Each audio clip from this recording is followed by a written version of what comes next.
Hey guys, J.Anthony here. Welcome back to my channel. Today we're going to do a really quick little review of two kind of stalwarts of the entry-level divers watches. Those of you that are passionate about watches and spend a lot of time on watch forums should be very familiar with these two pieces. If you're interested in each model individually, feel free to look through my channel history. I have reviews on both the Orient Maiko and the Seiko Monster. For the sake of this video, this is just going to be a brief little comparison. Again, the traditional Orient Maiko, this is not the newer Orient Maiko XL, this is the traditional Orient Maiko, and versus the Seiko Monster SRP 307J1. This is a little bit of a mismatch. I understand that the Maiko is a little bit cheaper than the Monster. However, these tend to put people into polarized camps of either liking one more than the other. And then there's folks such as myself that own both of them and like them both for their individual quality. So SKX Monsters versus this Orient Maiko would probably be a fairer comparison. However, all that given said, as I have them both available for me right now, why don't we go ahead and take a little look at two great entry-level divers watches and kind of compare and contrast how they are. So to start with, they're both rated at 200 meters. And for whatever reason you didn't know that, you could find that on both their dials, of course. So again, these are both 200 meter water resistant dive watches. That's 660 feet. That's the same depth rating you're going to find on a Rolex Submariner or an Omega Seamaster. Most typical dive watches are 200 meter resistance. As you can see, you have two very different takes on dive watches. Both kind of have their own unique spin. Neither one is what you would say a direct ripoff or an homage to a more famous watch. The Orient, there might be a little bit of a notion of, say, Omega in it, but with the Arabic numerals, they've very much kind of done their own thing here. And while it is very much traditional, it's very much a bespoke design to Orient. And same thing with the Monster. You're not going to mistake a Seiko Monster for any other watch. You know, a lot of watches out there, they tend to all be homages of one another. These two are very much distinct players in the market, and they very much have their own sense of style about them. Movement-wise, the Seiko Monster has the 4R36 movement. This is an in-house movement, and it's going to be 24 joules, 21,600 beats per hour. And as you may have noticed, if you're familiar with this watch or on my individual review, it is a hacking and a hand-winding movement. On the other hand, you have the Orient Maiko here. The Orient Maiko uses an Orient 469 movement. It's my understanding that the 469 movement, which is also a bespoke in-house movement to Orient, actually dates back to a design of a Seiko movement, notably the 6000 movement.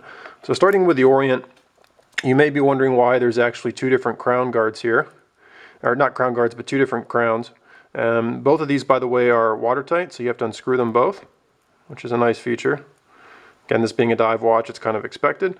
So the bottom one, as you can see, spins freely. That's because you cannot hand wind it, as I mentioned. And pulling it all the way out, the movement keeps ticking as well, so it's not hacking.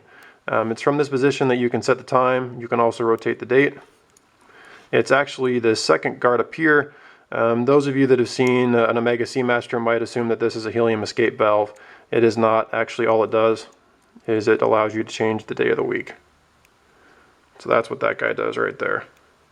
And if it is true that this actually is in fact based on a 7000 movement Seiko, that would make sense, as those movements actually from the 70s, 80s, I think up until the early 90s even, they did have a day-date feature, but they typically had to, you had to push the crown in, I believe, on those to actually change the day of the week on some of them. They had a very different kind of mechanism, so given that Orient's kind of tweaked it in their own way too, it is kind of an interesting way. That you actually adjust the day of the week. This is the only watch that I actually know of that does it that way. Whereas the Seiko does it traditionally, where by pulling out the crown, which is also unscrewed. And you'll also notice that the crown on the Seiko is at 4 o'clock versus the traditional 3 o'clock. First position on the Seiko is actually winding. Again, a fairer comparison to the Orient Maiko would be an SKX model, as those use an older 7S26 movement, and that also would not have been hacking or hand winding, so it would have basically been a similar spec to the Orient, which is also a 21,000-ish beat per hour movement.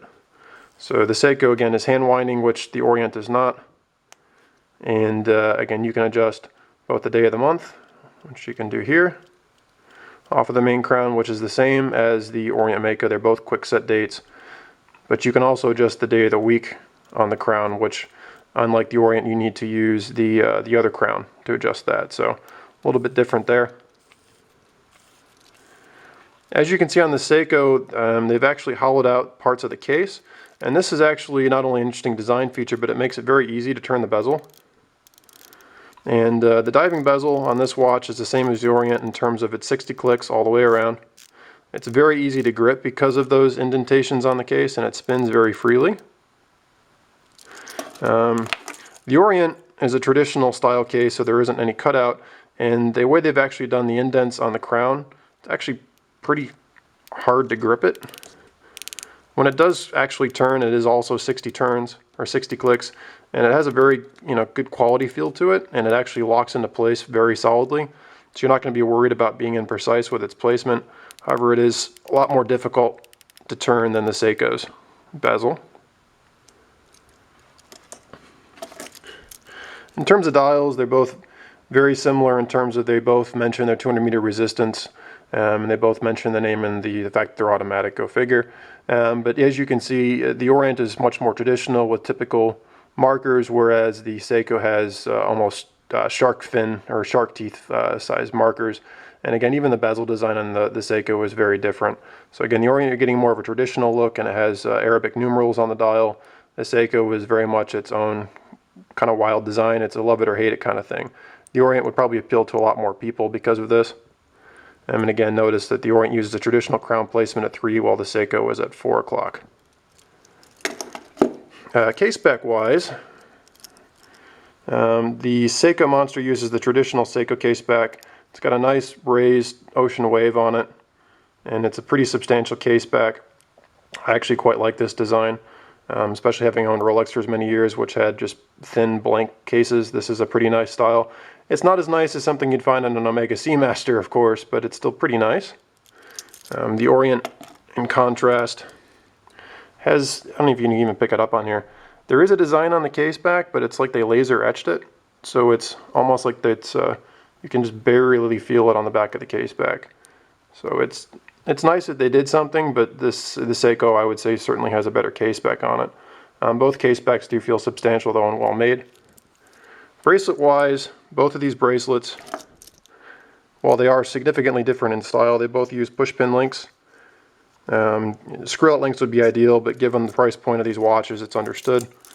Retail, the Orient, I believe, is slightly around $325, and retail, the Seiko, is about just under $600 US dollars. If you were to buy them secondhand or on the internet, expect to pay between $90 and $150 for the Orient, and for a K-series Monster, expect to pay about $150 to $180. This one is the J. So this is going to cost you in excess of $200 to just under $300, more than likely online. Bracelet wise, they both use a safety and a deployant.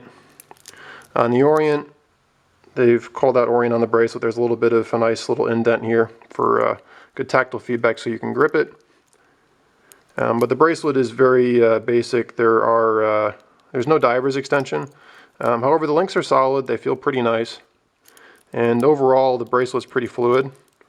It's not as smooth as you'd find on a Swiss watch of a substantially higher price point, but it flows well, and it feels nice on the wrist, and it doesn't really yank on your hair, which is nice. You can lock it. The Seiko, on the other hand, is a very much unique design to Seiko. This is not a bracelet you're going to mistake for anything else. Whereas the Orient bracelet is similar to what you'd see on like a Rolex sub, for example, an oyster style bracelet.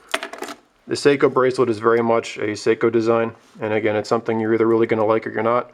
I appreciate it quite a bit. It also, like the Orient, has a safety and a deployant. However, unlike the Orient, this one also has a diver's extension, which is hidden right here. Actually, you have to have it open to do that, don't you? So you got to flick it under, and there you go. There's a diver's extension on the Seiko that you don't get on the Orient.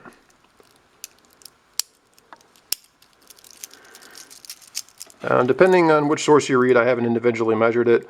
The Orient is about 41 mil. The Seiko is just under 43 mil. As you can see in person, it's, they easily could pass for the same size. The Orient has a slightly bigger face. on it and a slightly smaller bezel, whereas the Seiko has a slightly smaller face and a slightly bigger bezel. So they wear a little bit differently. Again, the Orient has a more traditional case design. The Seiko, it's almost like the bezel kind of sits in this outer surrounding, which is a very unique thing. It's kind of cool. Both of these guys have mineral crystals. So they're not sapphire, they'll take a beating, but they can scratch and they could crack eventually if you hit them on something hard enough. But they should both definitely survive desk diving daily if that's the traditional extent of what most people use these watches for anyway. Just for the record, these watches are available in different colors. The Orient comes in quite a bit of other colors, including orange and black. And the Seiko as well can actually be had in orange. And there's also a combination on a rubber strap with red hands. So if you don't like these particular colors, other ones are available. So the biggest differentiator between these two watches really is going to come down to the movement and the price. One of the things is the Orient has a Japanese movement, but it was not made in Japan, if that's something that matters to you, whereas the Seiko, most of the Monsters are also not made in Japan. However, you can get a J series like I have here, which was made in Japan. So if that's something that appeals to you and you have to have a Japanese made watch, you can do that with the Monster. I don't believe that there's a made in Japan version of the Mako. I could be wrong. But again, the biggest difference you're going to find between these two is movement. The Orient movement, the 469, is bulletproof. It's been out for decades, I think over 30 years. Again, it's based on a 70s design Seiko. It's not hacking, it's not winding, but it's extremely reliable, and it's going to give you the same day-date feature as the Seiko. And, you know, I actually kind of think it's kind of cool that they have a separate pusher for the day of the week. I just happen to like that design. The Seiko, again, you're going to get hacking, you're going to get hand winding, and it's based on architecture that's been around for decades. It's a newer movement, however, Seikos in general and the one that came before it, the 7S26, are known for great reliability. So both of these watches should be able to take a beating and then some. So you really can't go wrong with either choice. If you're strictly concerned with budget, the Orient you can pick up for less money, of course. Style-wise, again, they're very different styles, so they're going to appeal to different people. I like them both, and that's just kind of, I think that they both had their pluses and minuses. So in terms of technological achievement, or I shouldn't say that, but in terms of the movement and just the overall ability of the movement itself, the Seiko's got a better movement in it. In terms of quality and construction, honestly, they're about the same.